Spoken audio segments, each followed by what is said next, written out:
शांति। आज 23 जनवरी 2025 के साकार मधुर महावाक्य हैं मधुबन से। मीठे बाप दादा जी ने कहा, मीठे बच्चे, मुख्य दो बातें सबको समझानी हैं। एक तो बाप को याद करो, दूसरा 84 के चक्कर को जानो। फिर सब प्रश्न समाप्त हो जाएंगे। मुख्य हैं दो बातें, सृष्टि का आदि मध्य अंत जानना, दूसरा उस एक परमात्मा की याद। प्रश्न है, बाप की महिमा में कौन से शब्द आते हैं जो श्री कृष्ण की महिमा में नहीं आते? उत्तर है, वृक्षपति एक बाप है, श्री कृष्ण को वृक्षपति नहीं कहेंगे। पिताओं का पिता व पतियों का पति एक निराकार को कहा जाता है, श्री कृष्ण को नहीं। दोनों की महिमा अलग अलग स्पष्ट करो। प्रश्न है, एक और प्रश्न, तुम बच्चे गांव गांव में कौन सा ढिंढोरा पिटवा दो? उत्तर है, गांव गांव में ढिंढोरा पिटवा दो कि मनुष्य से देवता, नरकवासी से स्वर्गवासी कैसे बन सकते हो, आकर समझो। स्थापना विनाश कैसे होता है, आकर समझो। गीत चला है, तुम ही हो माता पिता, तुम ही हो बंधु सखा, तुम ही हो। ओम शांति। इस गीत के पिछाड़ी की जो लाइन आती है, तुम ही नैया तुम ही खेवैया, ये रॉन्ग है। जैसे आपे ही पूछे आपे ही पुजारी कहते हैं, ये भी वैसे हो जाता है। ज्ञान की चमक वाले जो होंगे वह झट गीत को बंद कर देंगे, क्योंकि बाप की इंसल्ट हो जाती है। अभी तुम बच्चों को तो नॉलेज मिली है, दूसरे मनुष्यों को ये नॉलेज होती नहीं है। तुमको भी अभी ही मिलती है, फिर कभी होती ही नहीं। गीता के भगवान की नॉलेज पुरुषोत्तम बनने की मिलती है, इतना समझते हैं। परंतु कब मिलती है, कैसे मिलती है, ये भूल गए हैं। सबको ये तो पता है, भगवान जो नॉलेज देते हैं उस नॉलेज से पुरुषोत्तम बनते हैं, यानी कि वो तो ऊंची बनती है आत्मा।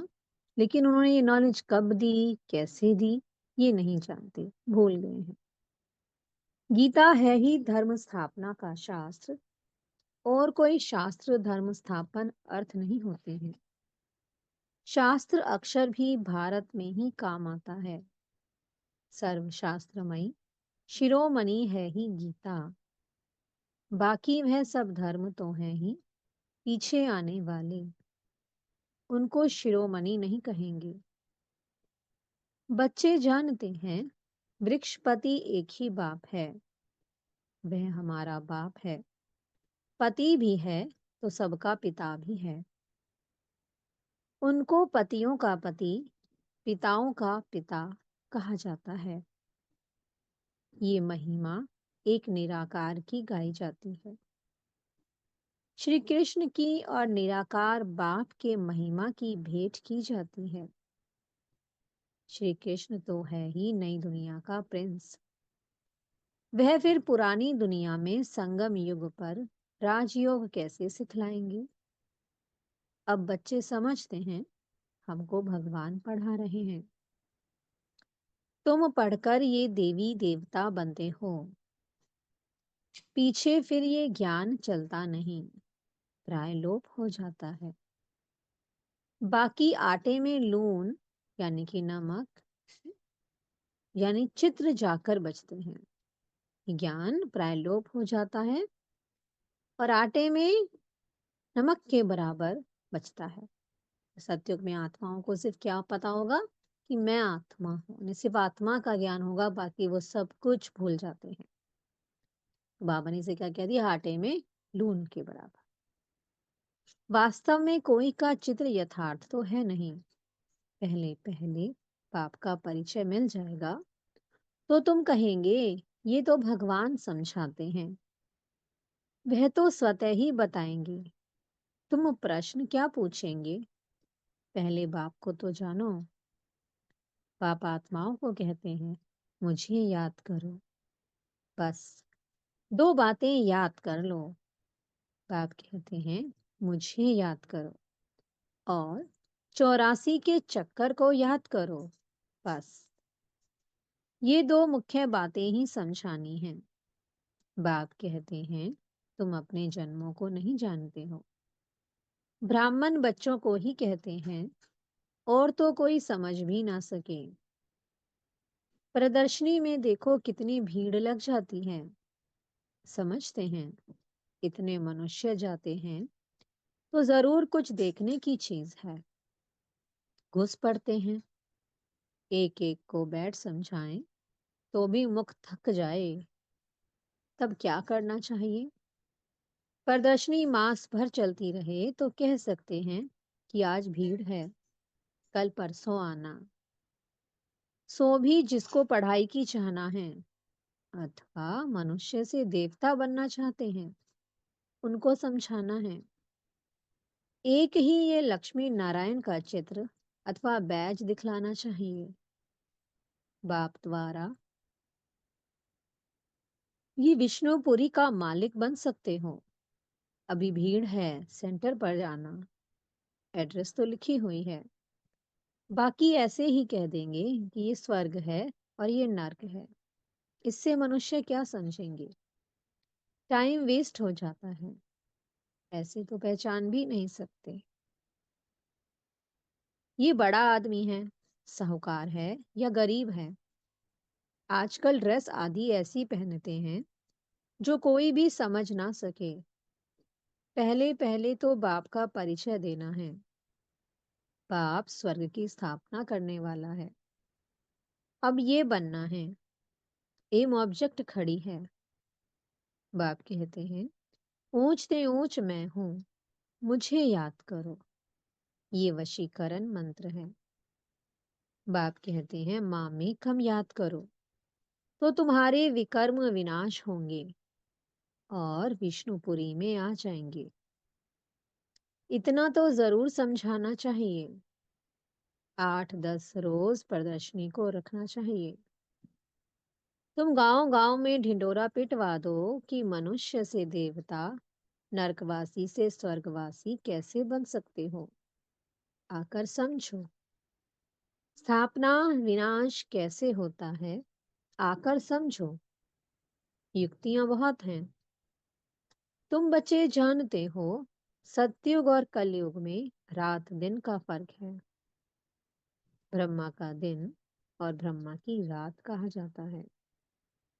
ब्रह्मा का दिन सो विष्णु का, ब्रह्मा का ब्रह्मा का दिन सो विष्णु का, और विष्णु का सो ब्रह्मा का। बात एक ही है। ब्रह्मा के भी 84 जन्म, विष्णु के भी 84 जन्म। सिर्फ इस लीप जन्म का फर्क पड़ जाता है। ये बातें बुद्धि में बिठानी होती हैं। धारणा नहीं होगी तो किसको समझा कैसे सकेंगे? ये समझाना तो बहुत सहज है। सिर्फ लक्ष्मी नारायण के चित्र के आगे ही ये पॉइंट सुनाओ। बाप द्वारा ये पद पाना है। नरक का विनाश सामने खड़ा है। वो लोग तो अपनी मानव मत ही सुनाएंगे। यहाँ तो है ईश्वरीय मत, जो हम आत्माओं को ईश्वर से मिली है। निराकार आत्माओं को निराकार परमात्मा की मत मिलती है। बाकी सब है मानव मत। रात दिन का फर्क है ना। सन्यासी, उदासी आदि कोई भी तो दे ना सके। ईश्वरीय मत एक ही बार मिलती है। जब ईश्वर आते हैं तो उनकी मत से हम ये बनते हैं। वो आते ही हैं देवी देवता धर्म की स्थापना करने। ये भी पॉइंट्स धारण करनी चाहिए जो समय पर काम आए। मुख्य बात थोड़े में ही समझाई तो भी काफी है। एक लक्ष्मी नारायण के चित्र पर समझाना भी काफी है। ये है एम ऑब्जेक्ट का चित्र। भगवान ने ये नई दुनिया रची है। भगवान ने ही पुरुषोत्तम संगम युग पर इनको पढ़ाया था। इस पुरुषोत्तम युग का किसको पता नहीं है। तो बच्चों को ये सब बातें सुनकर कितना खुश होना चाहिए। सुनकर फिर सुनाने में और ही खुशी होती है। सर्विस करने वालों को ही ब्राह्मण कहेंगे। तुम्हारे कच्छ में सच्ची गीता है, यानी कि तुम्हारी तो बगल में सच्ची गीता है। ब्राह्मणों में भी नंबरवार होते हैं ना। कोई ब्राह्मण तो बहुत नामी ग्रामी होते हैं, बहुत कमाई करते हैं। कोई को तो खाने के लिए भी मुश्किल मिलेगा। कोई ब्राह्मण तो लखपति होते हैं, बड़ी खुशी से नशे से कहते हैं कि हम ब्राह्मण कुल के हैं। सच्चे सच्चे ब्राह्मण कुल का तो पता ही नहीं है। ब्राह्मण उत्तम माने जाते हैं तब तो ब्राह्मणों को खिलाते हैं। देवता, क्षत्रिय, अवैश्य, शूद्र धर्म वालों को कभी खिलाएंगे नहीं, ब्राह्मणों को ही खिलाते हैं। इसलिए बाबा कहते हैं तुम ब्राह्मणों को अच्छी रीति समझाओ। सच्चे सच्चे ब्राह्मण कौन? ब्रह्मा मुख वंशावली ब्राह्मण, जिन्हें खुद भगवान अडॉप्ट करते हैं। बाबा कहते हैं इसलिए अब तुम ब्राह्मणों का फर्ज है कि तुम उन उन ब्राह्मणों को समझाओ। ब्राह्मण कुख वंशावली है। ब्राह्मणों का भी संगठन होता है, उसकी जांच कर चले जाना चाहिए। ब्राह्मण तो प्रजापिता ब्रह्मा की संतान होने चाहिए। हम उनकी संतान हैं। ब्रह्मा किसका बच्चा है वह भी समझाना चाहिए। जांच करनी चाहिए कि कहाँ कहाँ उन्हों के संगठन होते हैं। तुम भूतों का कल्याण कर सकते हो। वानप्रस्थ स्त्रियों की भी सभाएं होती हैं। बाबा को कोई समाचार थोड़ी देते हैं कि हम कहाँ कहाँ गए। सारा जंगल भरा हुआ है। तुम यहाँ जाओ, शिकार कर आएंगे, प्रजा बनाकर आएंगे, राजा भी बना सकते हो। सर्विस तो ढेर है। शाम को 5 बजे छुट्टी मिलती है। लिस्ट में नोट कर देना चाहिए। आज यहाँ यहाँ जाना है। बाबा युक्तियां तो बहुत बताते हैं। बाप बच्चों से ही बात करते हैं। ये पक्का निश्चय चाहिए कि मैं आत्मा हूँ। बाबा परमात्मा हमको सुनाते हैं। धारण हमको करना है। जैसे शास्त्र अध्ययन करते हैं तो फिर संस्कार ले जाते हैं, तो दूसरे जन्म में भी वह संस्कार इमर्ज हो जाते हैं। कहा जाता है संस्कार ले आए हैं। जो बहुत शास्त्र पढ़ते हैं उनको अथॉरिटी कहा जाता है। वह अपने को ऑलमाइटी नहीं समझेंगे।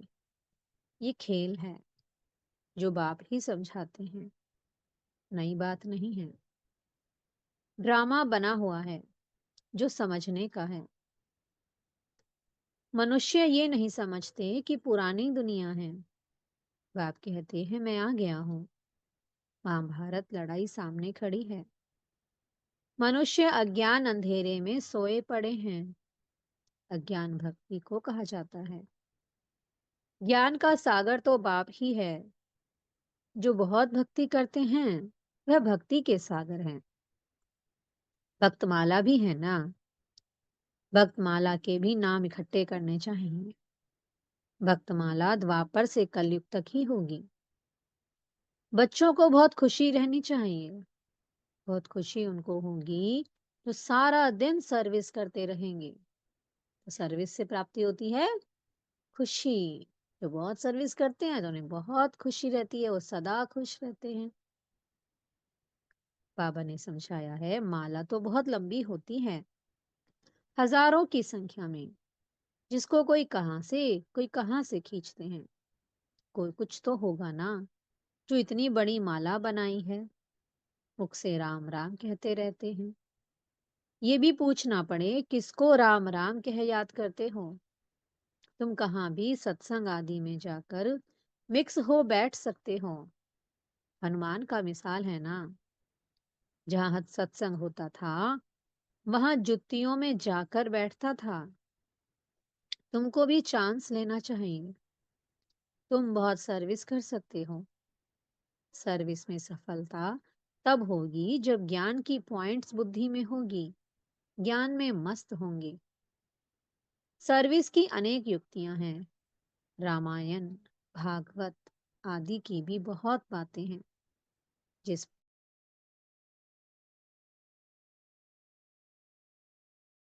पे करना है। बोलो, हम तो आपका कल्याण करना चाहते हैं। वह भक्ति बिल्कुल अलग है। ये ज्ञान अलग है। ज्ञान एक ज्ञानेश्वर बाप ही देते हैं। सर्विस तो बहुत है। सिर्फ ये बताओ कि ऊंचते ऊंच कौन है। ऊंचते ऊंच एक ही भगवान होता है। वर्षा भी उनसे मिलता है। बाकी तो है रचना। बच्चों को सर्विस का शौक होना चाहिए। तुम्हें राजाई करनी है तो प्रजा भी बनानी है। ये महामंत्र कम थोड़ी है। बाप को याद करो तो अंतमती सुगति हो जाएगी। अच्छा, मीठे मीठे से लधे बच्चों प्रति माता पिता बाप दादा का याद प्यार और गुड मॉर्निंग। रूहानी बाप की रूहानी बच्चों को नमस्ते। हम रूहानी बच्चों की मीठे रूहानी बाप दादाजी को बहुत बहुत याद प्यार, गुड मॉर्निंग और नमस्ते। धारणा के लिए मुख्य सार है। पहला पॉइंट, बाप ने जो वशीकरण मंत्र दिया है वह सबको याद दिलाना है। सर्विस की भिन्न भिन्न युक्तियां रचनी हैं।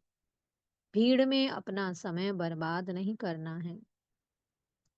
दूसरा पॉइंट है, ज्ञान की पॉइंट्स बुद्धि में रख ज्ञान में मस्त रहना है।